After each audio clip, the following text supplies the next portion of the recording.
నమస్తే, welcome to CM today news. Ram Charan, Shankar, Dil Raju కాంబినేషన్లో తయారైన సినిమా గేమ్ చేంజర్.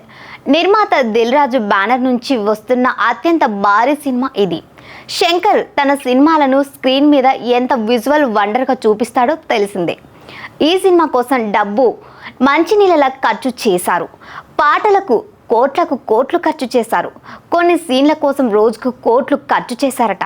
ఇంతకీ ఈ సినిమాకు ఎంత ఖర్చు అయింది, ఎంత రిటర్న్ వచ్చింది ఇప్పటి వరకు అన్నది ఓసారి చూడాల్సి ఉంది. ఇండస్ట్రీ వర్గాల సమాచారం ప్రకారం గేమ్ చేంజర్ సినిమా నిర్మాణానికి అన్ని కలిపి అంటే నిర్మాణ ఖర్చులు, రెమ్యునరేషన్లు, వడ్డీలు, పబ్లిసిటీ కలిసి 500 కోట్లకు పైగానే ఖర్చు అయిందని తెలుస్తోంది. ఈ సినిమాకు మొదట్లో జీటీవీతో ఒప్పందం ఉండేది. తర్వాత పరిస్థితులు మారాయి. అందువల్ల లెక్కలో చాలా తేడా వచ్చింది.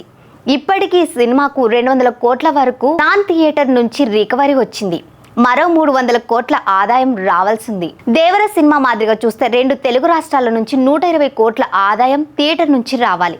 లేదా పుష్ప, సలార్ లాంటి లెక్కలు వేస్తే అంతకన్నా ఎక్కువ. అందువల్ల థియేటర్ మీద నుంచి రావాల్సిన దాంట్లో సగం మొత్తం 2 తెలుగు రాష్ట్రాల్లో రాబట్టే అవకాశం ఉంది.